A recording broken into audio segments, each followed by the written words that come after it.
decided to also do what we were going to do a camping story. Yeah. Camping story.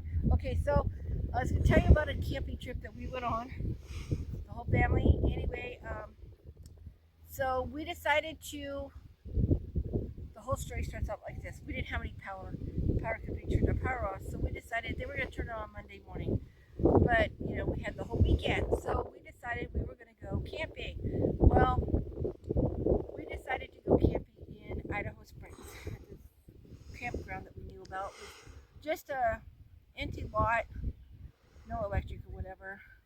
It's an empty lot by this kind of lake, and we were going to go fishing in the pond. It's kind of a pond, not really a lake. It's more of a pond. We were going to go fishing in the pond, and I do my puzzle books, so I was just going to hang out in the tent, do my puzzle books like I always do, and just hang out. Well, here was the story. Well, we got there, and I had the perfect camp place set up, and this woman comes out from I don't know where, and she has this big shotgun. And I have no gun, and she tells me that I can't put my tent up there. That it's viewing her property or it was private property or some kind of washy wishy stuff. And she said, if it's private property, you can't put your tent here. And I'm like, but it's a campground. She's like, no, it's private property, you can't put your tent here. So I was like, whatever. I'm not gonna argue the point. So I was like, listen. I told her, I said, what about over there, way over there in them trees? Is that private property? And she's like, no. Put it far back in the trees and you can do what you want. We don't care. So we decided we passed this one area in the trees.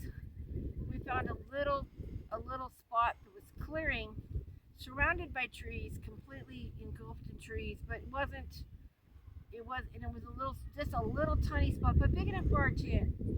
And then if we had to go to the bathroom, we could just go to the bathroom in the trees. So we thought, this is really good. No path to the spot, but we could make our own. We thought, it's okay. So then when I say no path, I don't know if you know a lot about the forest area, but you generally, as a rule, you want a path, okay? Cool. Hi, there, take it. Okay. As a rule, you want a path. So anyway, here goes the story. So the lady told us we should put our tent way in the back in the trees, and I thought, oh, okay. So we started setting up our camp, and we put it way back in the trees, like she said. I made it work. I figured I can make anything work.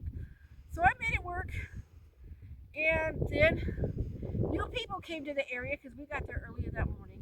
New people were coming into the area, and there was about 10, 15 different people that set up their tents because it was a campground. And so they all set up their tents in the camp area where they had little fire pits and yada yada. We didn't have a fire pit, so we couldn't have a campfire because we were in the trees. So we didn't have a fire pit. We could not have we could not have a campfire because we didn't have a fire pit. They all had fires going, so it was fine. We didn't have no street lights, but it was fine because we had all the glow of their fires, and we weren't too far away. We're about 1,000 feet away from the other campers, but we were in the trees, behind the trees. So we were good, and everything went good. We had our food, we had our water. We went up there, and I cooked off of somebody else's campfire, and so I made my dinner for my kiddos off of another campfire over by the tents. And then I just carried the food back to the tent. So we did really good. And are you thirsty? Anyway, so we get there, and We hand me that water in the thing over there. We get there, and the little drink cup. And we get there, and we go to bed. Well, it was really nice going to bed. We had their glow of their campfires not too far away, so it wasn't too bad. It wasn't too terrible. And we had the glow of the campfires. We were okay. And so we go to sleep. And we wake up, and I heard some loud noises of cars. And I thought, that's weird. Loud noises of cars, that's weird. And so I thought that was really weird, loud noises of cars. And so then, uh, so then we kind of woke up and we're looking around, because I thought, what's going on? So I'm nosy. My kids were still sleeping. I'm nosy, so I got up and started looking around to see what's going on. So what happened was, uh, while we were sleeping, while they were sleeping, or while these people came in, and I guess they had guns, and they shot up the tents that was in the campground, and I guess that's what the lady was trying to warn me about. And we were over a hill and behind some trees, so we couldn't. They didn't shoot our tent up because they didn't really see us. We didn't have no campfire. We didn't have no light on. We were in the trees and way back in the tree line. And they didn't specifically do anything to the cars where everybody parked because they couldn't tell whose car was whose. They really didn't know we were back there. So because they didn't know we were back there, they didn't walk back there. It was dark, and they're not going to walk into a dark forest. By then it was really, really dark. And it was like about 1 o'clock in the morning. And so they didn't walk back there, and you couldn't really see where I was if you didn't walk back there. So they didn't walk back there. So they shot the other tents up, and they killed all the people, and we just kind of got down. We were just kind of getting down in our tent because we thought that they were gonna shoot bullets toward our tent, you know. So we just kind of got down, but they didn't. None of the bullets actually hit our tent. Maybe because of the trees, maybe because of the little hill. There was a little hill kind of in between the campground and our tent. So it could have been the hill, the little tiny hill. It could have been the trees. It could have been anything. But our tent didn't get any holes in it. And so after they shot their tent up, we didn't sleep, of course. We just kind of hung out toward morning, and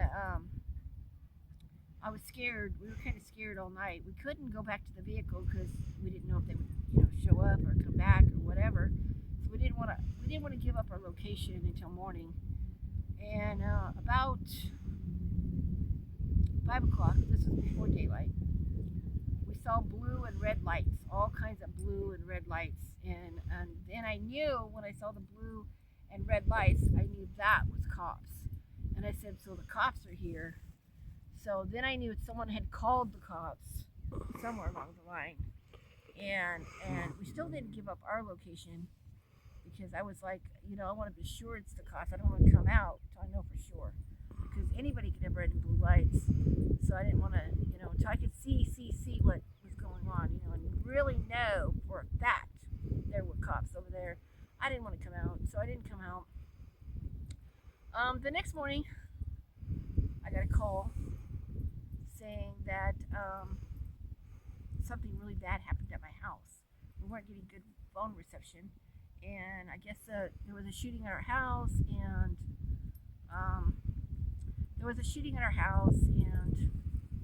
that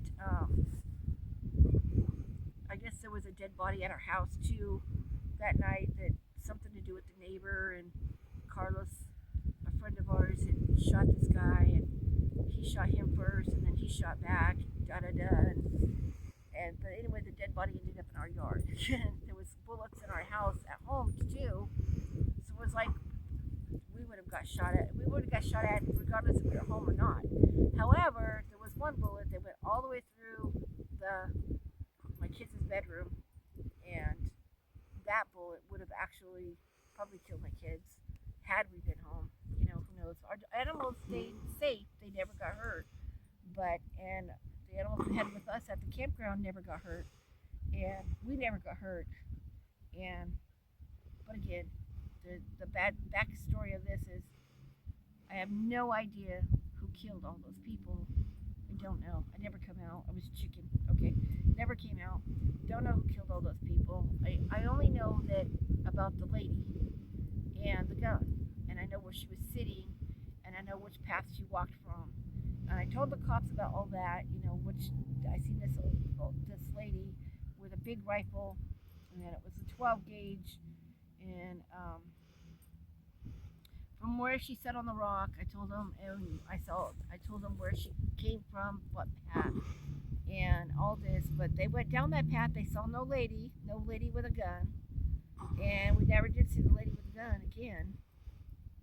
And so I don't know. I don't know the rest of that story. You know, who actually killed those people. I don't even know if the cops ever figured it out. So we don't know. But we never went camping there again. But that's the horrors, and we did not. So when you go camping, you should always be armed, rather with a gun for wildlife or with a gun, because people get crazy on these camps. When you're out in the wilderness, some people will kill you and try to shoot you and do some awful things. So you always should be armed or have some kind of protection with you, because people are very, very dangerous. And so that's the end of the video. And we're going to upload a couple of more videos tonight, and so you guys will like that. I think we're going to upload quite a few videos tonight. All right, thanks. Bye.